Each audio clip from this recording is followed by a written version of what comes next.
precedent matters, right? I mean, politically, right now, the most important thing about Mitt Romney not releasing his tax returns is that he hasn't been able to change the subject from people asking him to release his tax returns. But substantively, there's two things that I think are underappreciated and very relevant to this whole discussion. One of them is precedent. The other, of course, is what light his tax returns would shed on his plans. How much money he would make under the policies he's proposing for the country. What his policies would do for his own tax burden and for the taxes paid by the middle class. On the issue of precedent, though, again, I think the national press, for some reason, is just blind to looking back at Mitt Romney's public record. I don't really understand it, but it seems that there's a willful resistance to looking back at what Mitt Romney has done in public life in the past.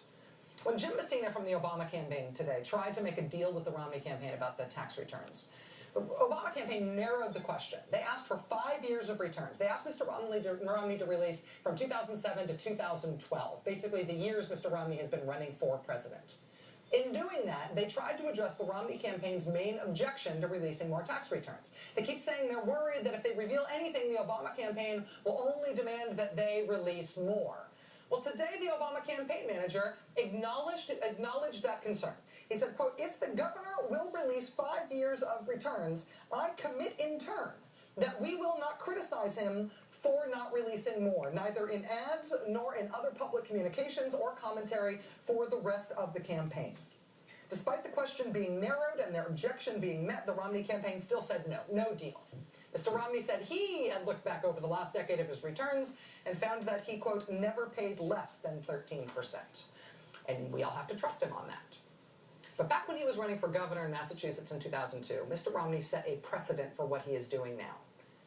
And it is a bad precedent. He was refusing to release his tax returns. He was insisting and said, "You just have to trust me."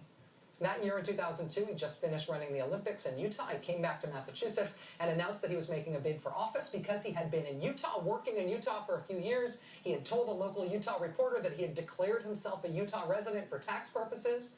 So the public and the press, and certainly Massachusetts Democrats, wanted to see his tax returns. They wanted to know whether he was qualified to run for governor of Massachusetts, whether he met the requirement that you have to be a resident of the state for 7 years.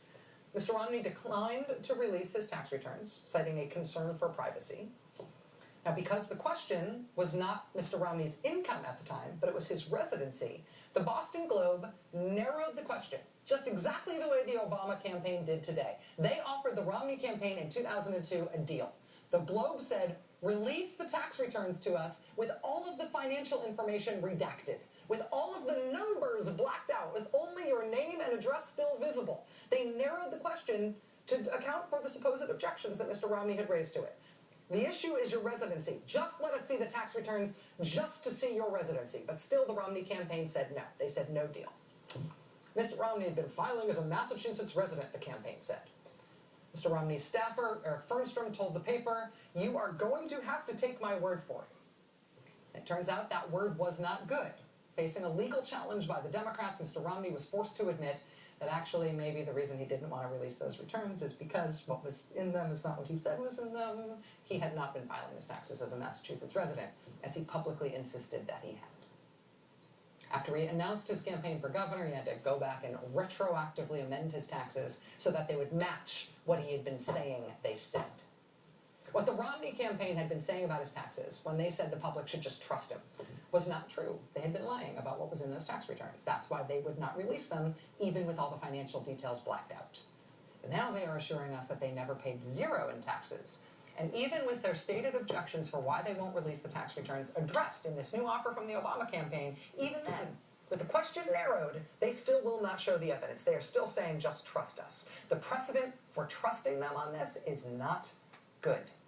Stay with us. More